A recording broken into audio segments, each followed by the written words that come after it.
His family was very important. The Casey family, they were very close. They were in the current rite of infant baptism. They talk about the family as the domestic church, and his family was a domestic church. They had one wagon, and on Sundays, the dad would get as many as he could in the wagon and take them to Mass.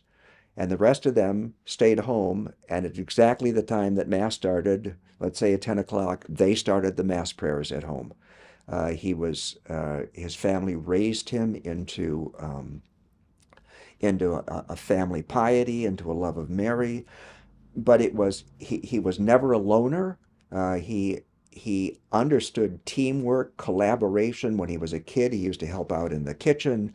That when he got older, he and his older brother Morris, who eventually became a priest, they watched the cows. They had enough boys that they could put a baseball team together. He loved baseball and playing baseball with the family. And he stayed very close to them. He wrote many, many letters to his family. A couple of years ago, I found a whole stash of letters that he kept from his younger brother Edward, who became a missionary in the Pacific, who was actually a prisoner during World War II.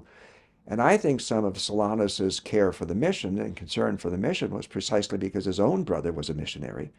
Um, he was very concerned about the family. His older brother Morris had some difficulties, some emotional problems. He was supposed to be the priest in the family, and he left after like a year or two of college. He eventually did get ordained. He joined the Capuchins for a while, then left the Capuchins. You can read in his writings how concerned he was about Morris and how his emotional state. And the interesting thing is, to this day, the Casey family is a formidable group of folk. Over 300 of them showed up at the beatification. And there was some talk when we were planning the beatification that maybe we should put them over on the side. And I'm saying, no, they should be right up there in front, where they originally were going to put the bishops. I said, no, this is his family.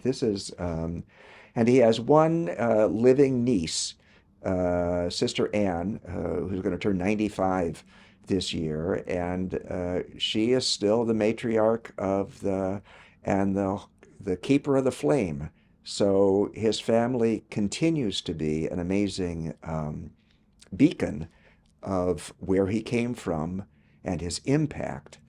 And they treasure the stories. I mean, Anne herself, she wasn't sure whether she wanted to be a nun or not. And when he came to visit, maybe she was like 17 years old, and she said, okay, I'm going to ask this guy. She was very impressed with how unpretentious he was. And she said to him, should I be a sister? And Solanus said, well, that's sort of up to you and God. And he was, he wasn't a mystic. He wasn't like, didn't have the stigmata. He was just this really ordinary a guy who failed at school.